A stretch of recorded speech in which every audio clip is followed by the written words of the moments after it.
এখনকার যুগে স্মার্টফোন হলো মানুষের সবচেয়ে ঘনিষ্ঠ বন্ধু আর সর্বক্ষণের সঙ্গী।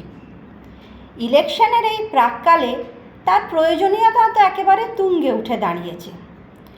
আর ফোন নিরবিচ্ছিন্নভাবে চালু রাখতে সময় মতো তার রিচার্জও হয়ে যাচ্ছে। অথচ আশ্চর্য ব্যাপার, আমি অন্যান্য সংস্থার কথা বলতে পারবো না, তবে এই সুযোগের সদ্ব্যবহার করে ইলেকশনের এই গরমাগরমির আঁচে জিও যে দিব্যি তার রুটি সেঁকে নিচ্ছে, সেই ব্যাপারে কারুর কোনো ভ্রুক্ষেপ নেই। কেউ কি একবারও খেয়াল করেননি যে গত মাসে জিওর যে রিচার্জ প্ল্যানটা 239 টাকার ছিল, সেটা এই মাসে এক লাফে 269 টাকায় গিয়ে দাঁড়িয়েছে। অথচ তার সময়সীমা কিন্তু সেই 28 দিনই রাখা আছে। কই, এই বিষয়টা নিয়ে তো কোথাও কোনো চর্চা হলো না। এই ব্যাপারে গ্রাহককে আগাম সূচনা দেওয়ার কি কোনো প্রয়োজন ছিল না?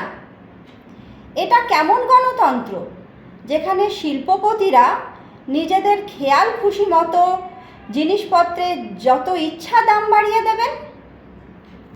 বাবার কাছে গল্প শুনেছি, বহু বছর আগে একবার ট্রামের ভাড়া মাত্র 1 পয়সা বাড়ানো হয়েছিল বলে বেশ কিছু ট্রাম জ্বালিয়ে দেওয়া হয়।